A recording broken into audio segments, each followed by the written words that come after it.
morning. So today we're going to talk about note cards and how to do note cards.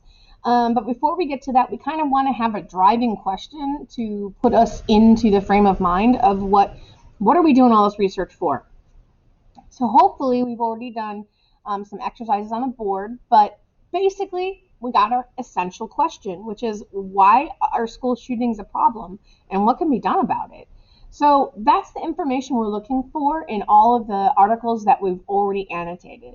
So what you want to look for is anything that kind of fits into those kinds of ideas. And so what we have here is, first I have just ideas of what you can look for. So we've got defining the problem. So like what is considered a school shooting? Why does it happen? What makes it different from other problems? And then these are the major things that we are highlighting for. So our major ideas: mental health. These are the different things that may have come up: law, media, key factors, violence, and why it happens. Now, yesterday, I gave my classes, and I hope that I'm giving these to you today, that you guys have a bookmark that is kind of like it that you can just use as a quick reference guide. So what we want to do is we want to take all of that information that we've been highlighting and doing all of that. What we want to do is we want to create note cards in order to take all the information and make it smaller.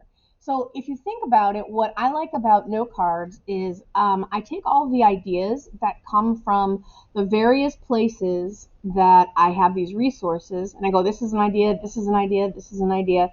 And I think about it like putting it on Post-its, okay?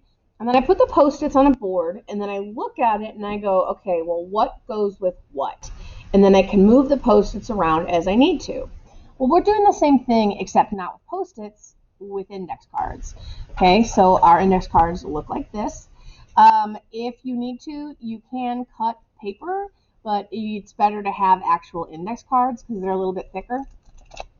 And I have some if you need them. Okay, I don't have enough for everybody to have all of them, but I have enough if you need them. Now, there's some very strict things that you have to do in how you fill out an index card. Okay, and you have a handout on this. Okay, so it tells you that you have all this research, and it basically tells you everything that I just told you. So I've shown you a picture right here of what it should look like. So when you're filling out a note card, the first thing you want to do is you want to write the bucket at the top. Well, we don't have our buckets done. We're doing things reverse this time. So we're going to fill in our bucket later because we're going to bucket things or pocket things in a minute. All right, so you've got an index card that looks like this, okay? So what we're going to do is we want to put our note that we're getting from a particular article or a particular source. We want to take a note on that, okay? So it's something that we think we might use as evidence to prove our point, like why these things keep happening. So like, what are some reasons? Well, mental health issues, it's hard to profile, you know, all of those things. That's why it's happening. So we want to kind of think about things like that. So we might take our note card and we'll probably, you know, you can do it in whatever color you want. If you want to do it in pencil, it's fine. It might smear a little, but if that's what you want, that's okay. All right, so the specific topic is going to go right here. So you've got to figure out what your first idea is. So what is it? What is one reason that this is a problem?